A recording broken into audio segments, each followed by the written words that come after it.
Olá pessoal, eu sou Lorelai Fox e hoje minha voz tá muito ruim.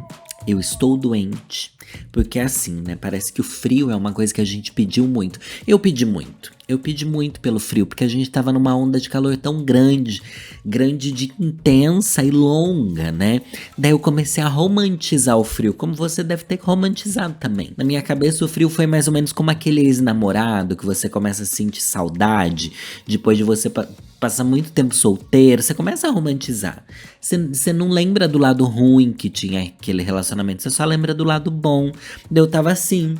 O frio, meu ex-namorado. Ai, muito bom esse ex-namorado. É aconchegante. Dá pra você tomar sopa, você não ficar fedendo. Dá pra você se montar melhor, usar peruca sem tá pingando suor e não sei o que, não sei o que lá, não sei o que lá. Romantizei super o frio.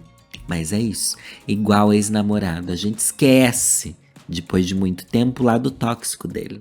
E o lado tóxico do frio veio junto. Gente, o frio vem. O frio traz doença. Eu tô doente.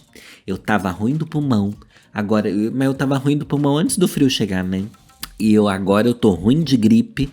Minha voz deve estar horrível pra você que tá me ouvindo e eu peço desculpa, mas não tem o que eu fazer. Tô tomando remédio, são 4 da manhã, sim. 4 da manhã estou gravando isso daqui, gente, porque minha vida está, ó. Tô assim, ó, doida, doida, doida, tô aqui tomando meu bom chá. E eu tô tão borocochosinha que eu perguntei lá no Instagram o que vocês gostariam que eu falasse? Porque sabe quando está vazio por dentro? Está vazio por dentro? E aqui no meu podcast eu falo sobre tudo, mas eu não queria falar sobre nada. Na verdade, eu não me atentei a nada, não pensei em nada nas últimas semanas. Trabalhei muito, teve um monte de evento, postei vlog lá no canal também. E daí não pensei sobre a vida, se quero ficar deitada, se quero ficar no sofá, não quero levantar e tal. E muita gente sugeriu que eu postasse aqui um podcast falando sobre esse vazio. E falar sobre crise de criatividade, né? Quando você tá assim, sem saber o que fazer, sem saber o que postar, sem saber o que criar como conteúdo, não gosto. Não gosto, não gosto, não gosto, não gosto. Eu acho que é um tema já muito é muito clichê você falar assim, estou sem criatividade. Vou falar sobre isso. Nossa, que ideia boa usar a falta disso para construir isso. Não gosto. Isso é uma metalinguagem. É isso que é metalinguagem? Não sei se é isso. Enfim, vou pegar, na verdade, as outras sugestões de conteúdos que vocês mandaram aqui para eu comentar. E eu já quero começar com esse daqui que uma pessoa mandou e eu falei do que você tá falando. Fala do caso do João Dias Neto, kkk. Tá famosinho no Tico e Teco. Ou melhor, não faço ideia. Eu uso TikTok, eu uso daquele jeito, assim, posto lá as coisas que eu posto no Instagram também, mas enfim. Daí joguei como quem não quer nada essa história no Google. Pra quê? Gente, primeiro que eu descobri que eu já tinha visto essa história passando pelo Twitter, alguma coisa, alguém comentando. Eu só não dei atenção. Porque sempre que as pessoas começam a falar assim, uma história longa sobre como essa pessoa descobriu a verdade sobre sua família, eu sempre penso, é clickbait, vai ser alguma coisa idiota, vai ser um monte de mentirada, não me interessa, não quero saber. Eu olho pra internet e acho que tudo que a gente vive hoje em dia é mentira. Daí isso faz com que eu evite esse tipo de matéria, esse tipo de... Enfim, é uma fofoca na verdade, né? Só que quando eu joguei no Google, eu descobri que é uma história bizarra. E eu vou ler aqui a matéria que saiu no estado de Minas, falando sobre esse João. João desconfia que não é filho biológico dos pais que conhece.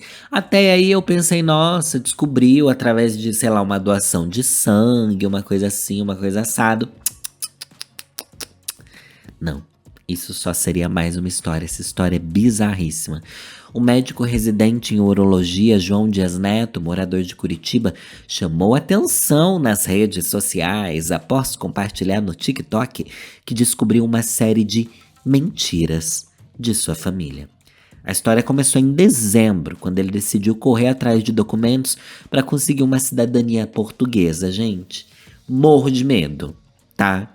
De tentar descobrir, sei lá, tirar uma cidadania e descobrir que eu não sou parte da história que eu acreditei. Mas vamos ver o que aconteceu com ele aqui.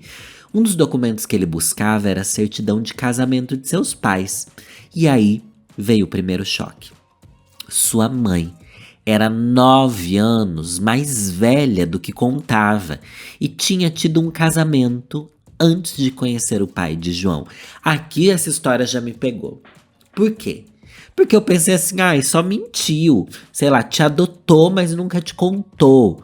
Algo assim, de, sei lá, pegou você pra criar da sua tia. Mas a pessoa mente a idade. Escondeu um casamento, fofoca das boas. Fofoca das boas. A data da união dos pais também chamou a atenção. O casamento foi em 2006. O médico acreditava que os dois tinham se casado antes de seu nascimento, em 96. Eles diziam que estavam há pelo menos 4 anos tentando engravidar quando João nasceu, em Guarapuava, no interior do Paraná. Mas a certidão mostrava que o casamento foi em Balneário Camboriú. Mentira o casamento. Mentiram a data do casamento, inventaram uma outra realidade para a pessoa, para o próprio filho. O documento também foi o primeiro contato do médico com os nomes dos seus avós maternos. Agora abre aspas aqui, porque já chega sendo, como assim? Você nunca ouviu falar dos seus avós? Você não sabe o nome deles? Abre aspas. Ela, a mãe dele, né, no caso, nunca falou muita coisa sobre a família dela. A única coisa que ela falava e que todo mundo sabia era que ela era filha única, que os pais dela eram ambos falecidos desde antes de eu nascer. Ela também contava que ela era de uma família muito rica do Rio Grande do Sul. Gente, corta porque vocês já estão entendendo que a história vai ser outra, né? Segundo João, a mãe também disse que a família tinha muitas fazendas no sul do Brasil, mas que quando o pai morreu, a mãe perdeu tudo em apostas. Essas histórias. Mas toda família tem uma história assim de que era pra ser muito rico e foi muito pobre, né? O povo sempre comenta isso também. Tem sempre, seu avô, seu bisavô, o tio de não sei quem era muito rico, mas aconteceu alguma coisa que ficou pobre, enfim. Só que daí o menino já começou a ver que a mãe mentia a idade, mentia o passado que ela já foi casada, mentia não, mas escondia o nome dos avós.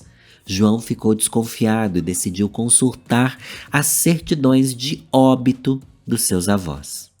Foi quando uma surpresa te abocanhou. A louca, não sei que palavra usar. E não sei nem se eu posso dizer surpresa, porque foi uma desgraça, na verdade. Ele descobriu que o avô morreu em 2011 e não como a mãe dele tinha dito antes dele ter nascido. E a avó dele, morreu em 2020. O documento ainda revelou que eles tiveram mais 5 filhos além da mãe do médico. Então ela não era a idade que ela tinha. Ela não era, sei lá, os pais dela não tinham morrido antes do menino nascer, não. Morreram agora. E talvez ela nem soubesse, talvez ela nem saiba, né? E ela tinha um monte de irmão, coisa que ela disse que não tinha. Isso é falsa! E por que essa mulher tá mentindo tudo isso? Enfim, o João resolveu pesquisar então a origem da sua avó e descobriu que ela vivia em uma colônia italiana no Rio Grande do Sul, muito pobre. E dos 6 filhos, apenas sua mãe tinha o ensino superior. Mais desconfiado, ele solicitou a certidão do primeiro casamento da mãe. Muito estranhamente, agora ele falando, tá? Minha mãe já tinha tido 3 nomes desde que eu nasci. E eu sei que esses nomes são coisas que realmente deram um problema pra gente, ele contou, citando alguns episódios em que ela não conseguiu embarcar no avião porque o nome da passagem estava diferente do que constava no documento. Peraí. Ela teve 3 nomes diferentes. Gente, eu tô achando que a mãe é uma espiã. Não é isso que você acha? Que é uma coisa meio, sei lá, espiã, um agente secreto. Na minha cabeça é isso. Uma coisa, como é que chama? Senhora Smith? Por que ela escondia tudo isso? Eu acho que a gente não vai ter essa resposta, tá? Mas daí ele continua aqui falando, um monte de coisa começou a passar pela minha cabeça. E se eu tiver irmãos desse primeiro casamento, que eu nem faço ideia? E se eu for filho desse primeiro casamento? Eu sabia que alguma coisa estava errada em relação à minha maternidade e paternidade. Contou ele, lembrando que os pais sempre negaram que ele fosse adotado. Ou melhor, se os seus pais sempre negam, que você é adotado, quer dizer que você tem a percepção que você é adotado. Porque não é uma coisa que eu me lembro de perguntar para os meus pais e tal, não é algo que, né? Mas eu acho que muitas pessoas que não sabem que foram adotadas têm essa sensação. Pelo menos em casos como o dele, porque depois ele começa a relatar que ele sempre foi maltratado pela família, ele sempre foi excluído, ele sempre se sentiu deslocado ali dentro. Ele não se sentiu acolhido como um filho adotado que é querido ou um filho biológico que seja querido também. Porque também existe o caso de que filho biológico se sente completamente deslocado, a gente precisa lembrar isso, né?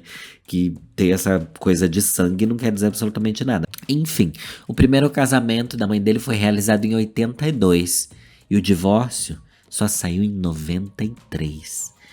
Com tantas inconsistências e munido dos nomes dos seus tios, ele resolveu procurá-los. Mesmo com medo de não ser ouvido pela família, ele entrou em contato. Foi muito acolhido. Eu fiquei muito emocionado, ele disse, porque eu sempre fui muito carente de família. Apesar desse apoio financeiro, nunca houve apoio emocional, afetivo. Ele contando, né, que os pais bancaram ele tudo que ele precisava, mas que nunca trataram ele como um filho, né? Nunca amaram ele como um filho. Eu sempre me senti muito carente a minha vida inteira. Eu só tenho uma irmã porque eu infernizei a vida dos meus pais, resumiu ele, dizendo que a irmã mais nova foi adotada. Nesse momento da história, João ainda contou que apanhava do seu pai quando criança, já que ele tinha problemas com álcool. Conversando com os tios, ou melhor, ele conseguiu entrar em contato com a família da mãe. Conversando com os tios, ele descobriu que ninguém da família sabia por que a mãe tinha preferido esconder todos eles. Que coisa bizarra, gente. Porque, tipo, ele foi acolhido pela família, ele deveria descobrir, sei lá, brigas, descobrir que ela fugiu por causa de um grande amor, ou ela apanhava muito da família dela, não sei o que, não sei o que lá. Porque, a princípio, nessa história, eu tava pensando assim, tá.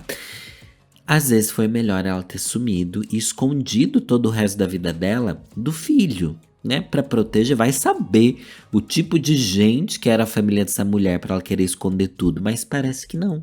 Parece que ninguém entendeu por que isso. A família até tentou ir atrás dela na época, mas sem sucesso. Em 2011, com a morte do avô, tentaram encontrar ela. Em 2020 também. Chegaram até a descobrir onde ela tava, mas não entraram em contato porque tentaram respeitar, já que, tipo, era óbvio que ela não queria reencontrar a família. Daí ele chega aí no carnaval conhecer essa família, no carnaval desse ano aqui, né? Já que essa história começou a ser descoberta em dezembro, enfim. E a família começou a contar que a mãe dele tratava mal o primeiro marido.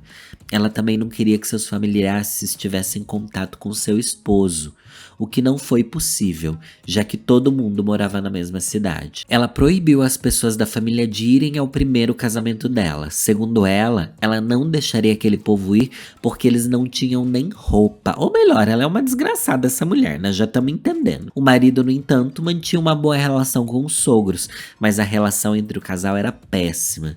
Segundo os familiares, a mulher sempre xingava o ex-marido, chamando ele de gordo, algo muito semelhante ao que o próprio João viveu durante a infância e adolescência. Ela maltratava marido, ela maltratava filho. Ela é uma mãe maldita. Ela é uma grande desgraçada. Só que, ó, esse ex-marido dela era uma das pessoas mais ricas de Pelotas, pela história que estão contando aqui.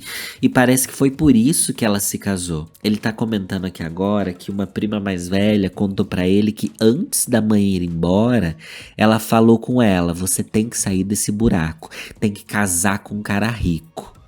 Ou melhor, ela era uma interesseira golpista, né? Por que eu tô falando isso com tanta raiva? Só sei que a história aqui, gente, vai ficando tão bizarra que daí a gente pensa, ok, mas de onde veio essa criança? Eu não sei, e nem ele mesmo sabe. Gente, a história é o seguinte: o João já não acreditava mais que ele era filho biológico do pai e da mãe que ele conhecia, e ele teve ainda mais certeza quando várias pessoas começaram a vir contar que nunca viram a mãe dele grávida. Isso daqui é uma história de novela, gente. Ela simplesmente apareceu com uma criança em 1996. Um dos relatos, né, porque depois que ele jogou isso tudo no TikTok, um monte de gente começou a procurar ele pra contar versões, pessoas que conheceram a mãe dele há muito tempo, não sei o que lá, né? Um dos relatos de uma pessoa que era muito próxima dos pais naquela época dizia que o avô paterno do João tinha participação na história. Ele simplesmente chegou com uma criança de Cornélio Procópio, cidade onde meu pai nasceu e onde meus avós moravam. Ou melhor, o vô dele chegou com uma criança e deu para os pais cuidarem. Ninguém sabe de onde veio essa criança. Simplesmente ele não foi adotado legalmente, ele não é de alguém da família, ele não é de ninguém que ninguém conheça, é uma criança sequestrada. Daí deixa eu falar aqui. Eu entrei daí no TikTok do João pra ver o desfecho da história, já que essa matéria daqui é de 2 meses atrás, enfim. Ele ainda não tem uma resposta. Ele já abordou a família dele, a mãe dele, várias vezes. O pai dele também. Ele disse que foi super maltratado quando tentou conversar sobre essa história. Só que os pais não querem dizer. Dizem que não é nada demais, que não fizeram nada de errado. Daí ele fala, mano, se não tem nada demais. Se vocês não fizeram nada de errado, conta. Porque ele já sabe. Ele já fez exames de DNA pra provar que ele não é filho desse casal, que ele achava que eram os pais dele. Só que tem um porém que ele já estava brigado com essa família, com a mãe e com o pai dele, há alguns anos. Eles já não se falavam, parece que há 5 anos. Deve ter sido coisa de política, né? Mas enfim, aqui eu tô imaginando. Só sei que agora é nisso. Ele tem tentado, enfim, pesquisar, desvendar esse mistério da vida dele. Eu não tenho atualização mais dessa fofoca, porque isso é a última coisa que ele contou no TikTok dele. E eu não sei o que pensar. Só sei que ele levantou uma pauta no TikTok dele que também é bizarra, sobre o quanto o sul do país, sobre quantas crianças, né, no sul do país são alvo de sequestro, porque lá a maioria da população são pessoas brancas de olho claro e as crianças são vítimas de sequestro porque os pais querem crianças com esse fenótipo. E diz que lá nos anos 90 mesmo, isso era muito comum, inclusive para sequestrar criança para vender para fora do país. E eu fiquei assim horrorizado. Gente, se eu não tinha sobre o que falar hoje, essa história daqui me deixa assim assustadíssima. Eu não conhecia, eu não fazia ideia do que se trata. E eu tô assustadíssimo. Eu espero muito que ele encontre a família dele e principalmente que descubra, né, o que aconteceu. Ele foi roubado, ele veio da onde? É uma coisa assim que a gente que tem uma família sólida, estável e que, enfim, não se questiona sobre ser adotado ou não, ou mesmo as pessoas que são adotadas, né, que, enfim, são pais adotivos ou filhos adotivos e tem uma boa relação, eu acho que a gente não consegue nem se relacionar com o fato de você descobrir que tudo que seus pais contaram pra você era uma mentira, mas tipo, tudo, até a idade da sua mãe era uma mentira. Por quê? Por quê? Porque até ela ter roubado essa criança, já entendemos, mas por que esconder os outros relacionamentos? Por que esconder a família? E não foi por medo dele descobrir, né? Porque a história da idade não faz nem sentido ser escondida. Enfim, obrigado a quem me sugeriu para descobrir sobre essa fofoca. Eu amei saber sobre, embora seja uma fofoca triste. Tá bom? Ainda temos tempo aqui de ver mais alguns temas que vocês sugeriram pra mim. Primeiro, essa querida aqui que perguntou se sopa é janta. Onde estão os rodízios? Gente, primeiro, sopa é janta sim. Marcos, nesse final de semana, fez uma sopa tão gostosa, meu Deus. Sopa não só é janta, como é almoço também, tá bom? Pode confiar. E aqui em São Paulo tem rodízio de sopa, assim. Tem um monte de lugar que tem. Não é rodízio exatamente, porque não ficar rodando nas mesas, mas tem aqueles buffet de sopa.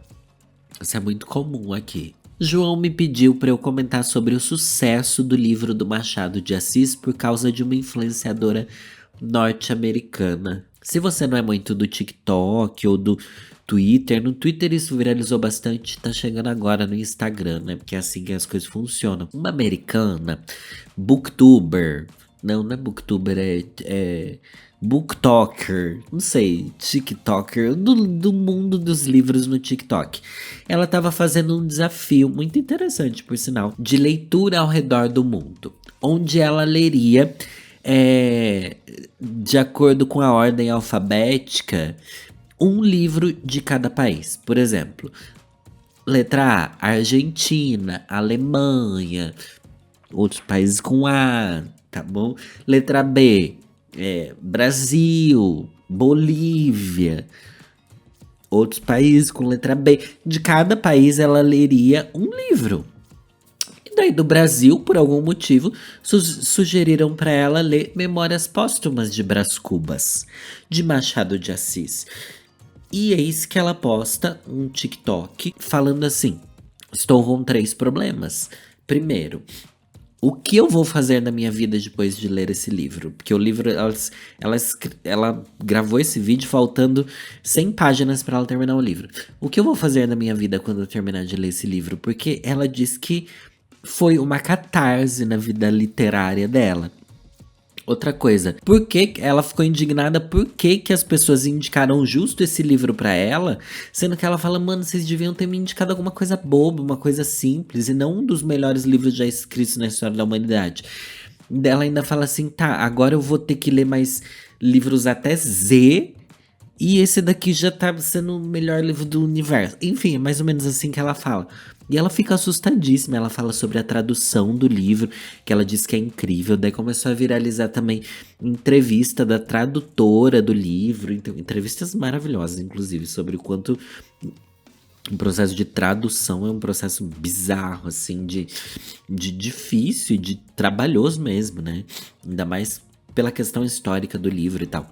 E daí ela termina esse TikTok falando, ok, agora eu vou querer aprender a falar português, porque eu quero ler esse livro no idioma original. E todo mundo fica assim, meu Deus, Yas Queen, maravilhosa, nossa, ela amando, enaltecendo o nosso Brasil. Só que daí começaram as problematizações, tipo, gente, agora precisa de uma gringa falar bem do Machado de Assis, para que vocês pensem assim, nossa, esse livro realmente é incrível, porque diz que nos Estados Unidos começou a estourar de venda o livro Memórias Póstumas de Brás Cubas. Um livro aqui que a gente é obrigado a ler na adolescência por causa da escola. Eu li Memórias Póstumas? Eu acho que não. Fiquei curioso para ler agora? Fiquei. Sei que vou gostar? Sei que não vou conseguir gostar. Primeiro, porque eu mal consigo ler os livros tontos que eu pego pra ler. Segundo, eu sei que ele é escrito com aquela língua portuguesa de 1900, né? Não vou conseguir me adaptar àquilo. Fiquei curioso? Fiquei curioso. Só que daí começaram essa problematização sobre agora que a gringa falou, todo mundo quer ver. Faz sentido, mas na minha cabeça faz sentido eu querer ler agora. Por quê? Primeiro que ninguém tá falando desse livro. Ninguém ia querer ler um livro que ninguém fala sobre ele. Ainda mais fora do contexto acadêmico, né? Outra coisa, é preciso despertar o interesse pela literatura e por esses livros fora do ambiente da escola. Porque esses livros traumatizaram a gente quando a gente estudava. Tipo, você tem que ler. Você tem que ler. Tipo, quando eu tinha 14 anos, indo pro colegial, sei lá o quê. Tipo, nossa, não. Eu acho que pode ser um momento interessante de redescobrir esse tipo de literatura sem a obrigação de fazer uma prova, de fazer uma resenha crítica e sei lá o que, né? Então, pra mim é tudo muito benéfico. Eu acho que a gente não devia problematizar o fato de uma americana ter enaltecido um produto brasileiro. Não sei se é o caso de síndrome do vira-lata que a gente sempre tem, tipo, o americano falou, então realmente é bom. Acho que não é o caso. Eu acho que o caso é mais de tipo, olha, será que realmente é legal? Será que agora que a gente tem esse distanciamento da época da escola, tô falando aqui com você, tá? Que é 25, 35 mais anos, né? Na grande maioria, 70% das pessoas que me veem, pelo menos. Porque sempre vem alguém daí comentar assim, ai, eu tenho 20. Ah, eu tenho 17. Tá bom, meu anjo, mas a maioria aqui não. Tá bom? Aqui a maioria é 25, 35 anos. Tá bom? E tá tudo bem. Só tô querendo aqui pontuar. Não seja essa pessoa que fala assim, ai, mas eu tenho menos. Ai, mas eu tenho mais. Não é sobre isso. Tá? Vamos voltar aqui, focar aqui. Eu acho que muito legal. Tá bom? Tá de parabéns. Inclusive, viralizou o áudio da Bauene. É Bauene? Bauane.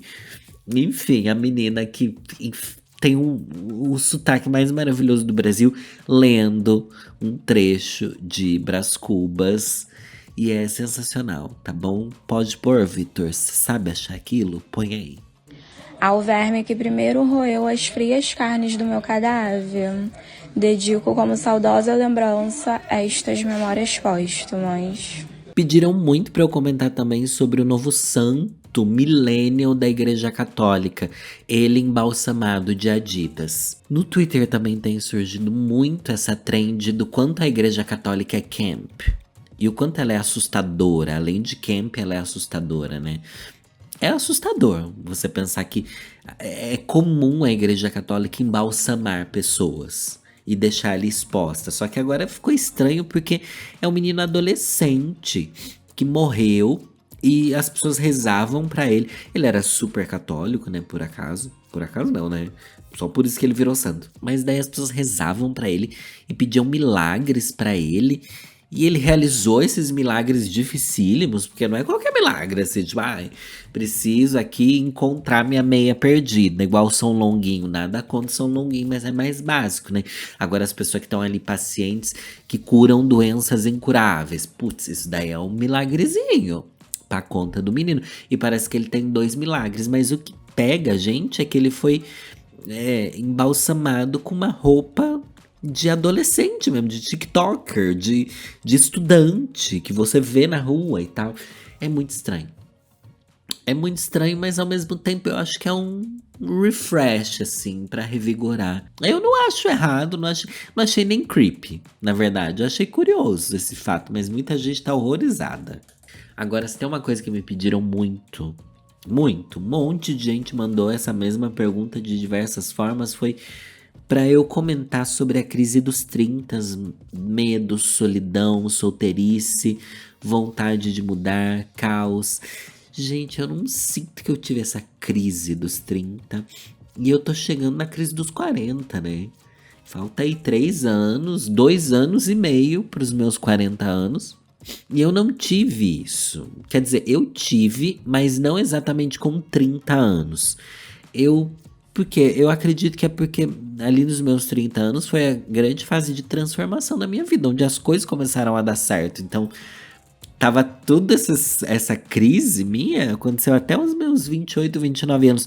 Com 30 anos, eu tava, tipo, começando a ser um youtuber de sucesso, não sei o que lá, fui morar sozinho.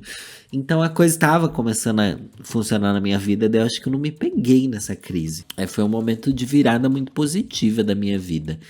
Então, eu acho que a crise vem agora nos 40, que eu já tô estabilizado, que eu já cansei de tudo, que essas coisas já não são mais novidades pra mim, né? Enfim, vem aí, novas crises, se vocês que aguentem. Fala sobre como é deixar sua cidade natal e mudar. Estou nessa e sinto bastante saudades. Pra mim, essa questão aqui complementa muito a última sobre eu não ter sentido isso. Eu sinto mais saudade agora. Mas quando eu deixei minha cidade, em 2016, eu acho, eu não sofri muito, porque eu saí de Sorocaba, que é perto de São Paulo, vim para São Paulo, que é a cidade onde toda gay quer ir, yas, yas, yas. Então, foi incrível, principalmente porque junto com essa virada na minha carreira, na minha vida, né? Foi muito legal. Agora que tudo já estabilizou, agora depois de uma pandemia, agora depois de pessoas da minha família terem falecido, eu começo a ressignificar tudo e sentir muito mais saudade do que eu sentia antes. Muito mais. Porque eu sempre fui meio assim. Na verdade, minha mudança para São Paulo aconteceu muito sem planejar. Eu acabei. Vamos, vamos, vamos, vamos, tem que ir. É nessa que eu vou, é nessa que eu vou, é nessa que eu fui, entendeu? Não foi tão pensado assim. E eu acho que é uma boa maneira de sair de casa também. Só vai, quando aparecer a oportunidade, só vai, sabe? Se você teoriza muito, você acaba arranjando motivo pra não fazer nada. Agora, pra finalizar os pedidos de comentário aqui, aconteceu de um TikTok de um menino que tem 2 pais, um casal gay de pais. Um menino muito fofo, muito, muito, muito fofo. Um menino muito fofo, parecia até um personagem de filme da Pixar. Quando eu olhei pra ele, eu falei, nossa, esse menino parece ser em 3D. Bonito, lindo, fofo, novinho, enfim, fazendo TikTok, se divertindo com os pais, não sei o que lá. Ah, esse pai não sei o que, aquele pai não sei o que lá. Óbvio que ele caiu no mundo dos incels, que inclusive eu devia fazer um vídeo explicando o que é incel, né? Mas enfim, esse menino começou a sofrer um monte de hate homofóbico no Twitter. Daí que chega esse pedido de comentário aqui da bicha. Fala das gays de fórum, dando fecho em incel no Twitter. Os incel começaram a aloprar, fazer um monte de piada extremamente homofóbica, racista, xenofóbica, é o que eles sempre fazem, né? Só que eles não contavam que existe toda uma nova geração de gay de fórum de internet, que é 10 vezes pior do que eles conseguem ser. 50 vezes pior do que eles conseguem ser, porque o gay nasce com bullying. O gay é forjado pela Regina George, né? E isso é muito ruim, porque a gente consegue ser muito maldoso, porque a gente não precisa agradar ninguém. A verdade é essa. Essas gays de fórum, elas estão lá para destilar ódio. Elas fazem isso constantemente dentro da nossa própria comunidade. Porém, aconteceu esse movimento dessas gays que são o pior que a internet pode reunir, se revoltar contra os incel homofóbico. E aí a gente viu uma vantagem em existir tanta gay cruel na internet. Teve um cara lá que fala assim, ai, não vou nem comentar o que esse menino tá falando, não sei o que lá, porque não quero ser preso, ou melhor, um comentário homofóbico. Daí a gay simplesmente fala assim, retweetando ele, falando assim, ai, contagem de pais. Ele, 2. Você, 0. E colocou um print desse cara postando sobre o pai dele tá internado morrendo. Meu Deus, foi muito baixo. Foi baixo, foi horrível, mas ao mesmo tempo é assim que a gente tem que tratar, sabe?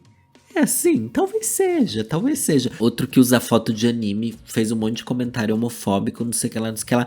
As gays do Twitter, gente, começaram a destruir ele. Vão fazer ele ser expulso da faculdade deles. Descobriram o nome dele, descobriram tudo, estão destruindo ele.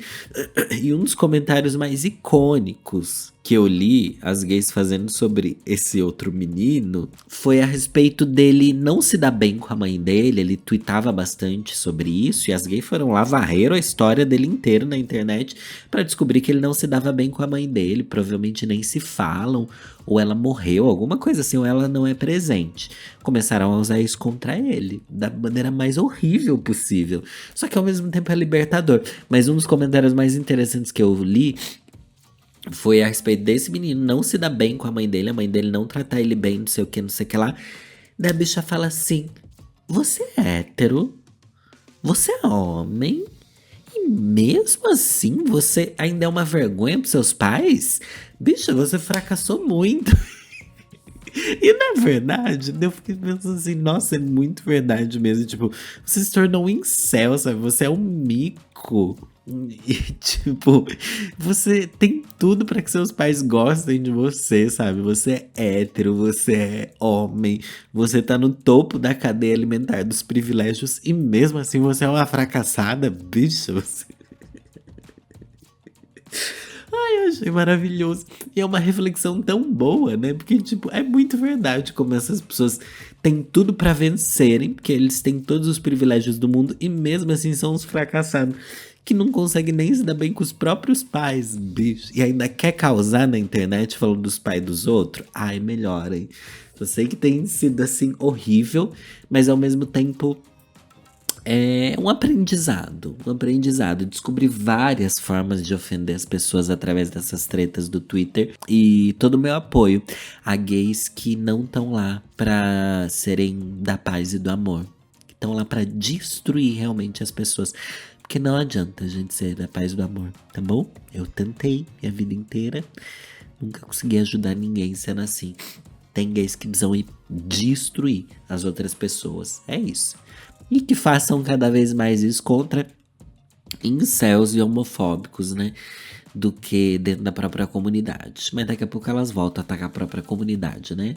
Mas também elas se merecem. Gente, 40 minutos falando sem parar isso porque eu. Quase 5 da manhã. Ai, eu tô fodida. Beijo, gente. É nessa que eu vou.